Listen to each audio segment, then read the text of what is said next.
بسم اللہ الرحمن الرحیم۔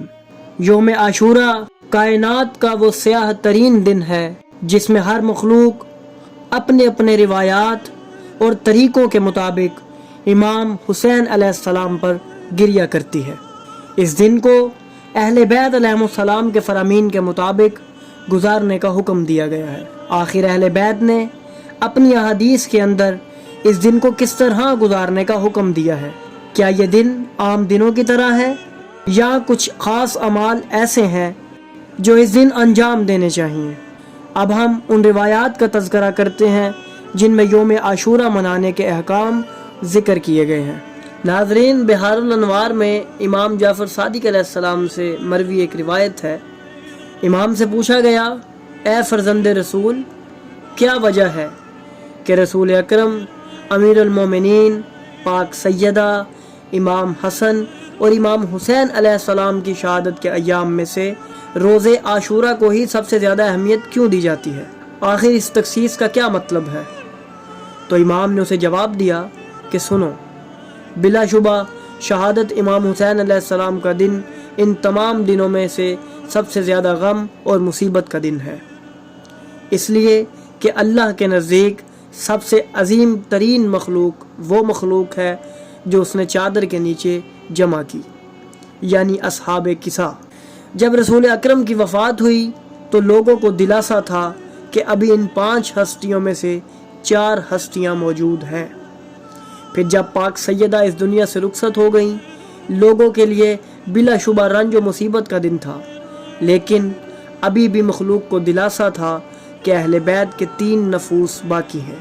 اسی طرح جب امیر المومنین علی علیہ السلام کی شہادت ہوئی تو لوگوں کو اس بات کا یقین تھا کہ ابھی بھی اہل بیت علیہ السلام میں سے 2 عظیم ہستیاں اس دھرتی پر موجود ہیں۔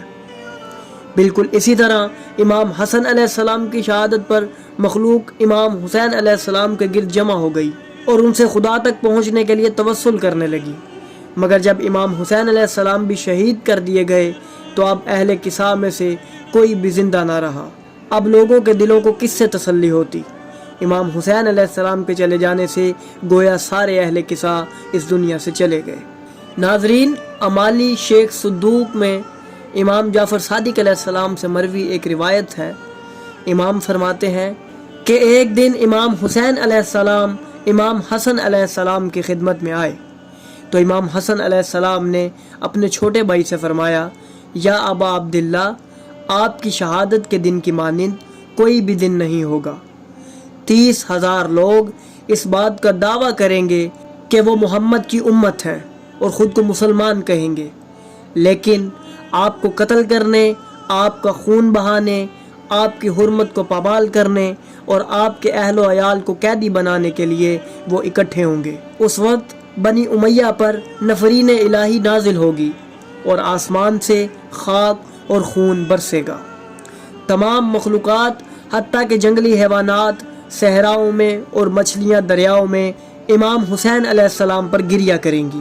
ناظرین، امام علی رضا علیہ السلام فرماتے ہیں کہ جب محرم کا مہینہ داخل ہوتا تھا تو میرے والد امام موسیٰ کاظم علیہ السلام کو کسی نے ہنستے ہوئے نہیں دیکھا۔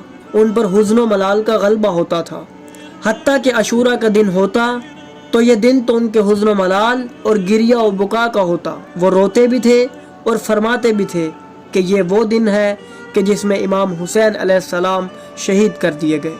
ناظرین، بحور الغمہ میں درج ہے کہ امام جعفر صادق علیہ السلام فرماتے ہیں، جب روز عاشور ہوتا ہے تو ملائکہ آسمان سے نازل ہوتے ہیں اور ہر فرشتے کے پاس ایک مخصوص قسم کا شیشہ ہوتا ہے۔ وہ فرشتے ہر ایک گھر اور مجلس میں پھرتے ہیں، اور جہاں مومنین فرزند زہرا کی مصیبت پہ روتے ہیں، وہ فرشتے ان مومنین کے آنسوؤں کو انہی شیشیوں میں جمع کرتے ہیں، اس لیے کہ جب روز قیامت ہوگا اور آتش جہنم شعلہ ور ہوگی تو وہ ملائکہ انہی آنسوؤں میں سے قطرہ اس آگ میں ڈالیں گے تو آتش جہنم ان رونے والے مومنین سے 60,000 فرسخ دور ہو جائے گی۔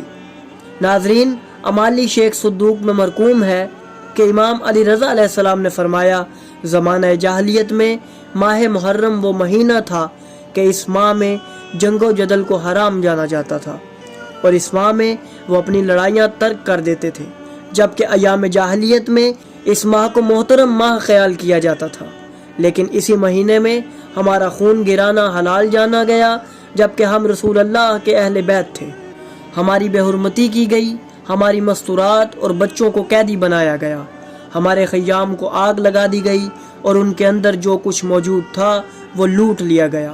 ان لوگوں نے ہمارا بھی حیا نہ کیا اور رسول اللہ صلی اللہ علیہ وآلہ وسلم کا بھی، حالانکہ ہم ان کی آل میں سے تھے۔ ناظرین، امام جعفر صادق علیہ السلام نے فرمایا کہ ایک دن ام المومنین حضرت ام سلمہ نے صبح کے وقت رونا شروع کر دیا۔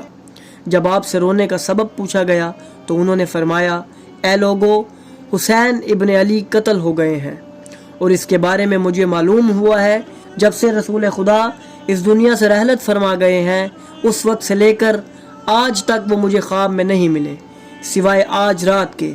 پس آج رات میں نے آپ صلی اللہ علیہ وآلہ وسلم کو دیکھا کہ آپ کا چہرہ گرد آلود ہے اور پریشان اور غمگین ہے۔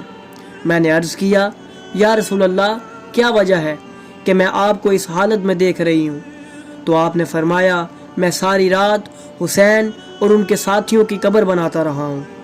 ناظرین، امام جعفر صادق علیہ السلام فرماتے ہیں کہ جو شخص روز عاشور 1000 بار سورہ اخلاص پڑھے تو اللہ تعالیٰ اس پر نظر کرم کرتا ہے، اور جس پر اللہ نظر کرم کرے پھر اسے کبھی عذاب نہیں ہوتا۔ ناظرین، تہذیب الاحکام میں امام جعفر صادق علیہ السلام کی روایت موجود ہے۔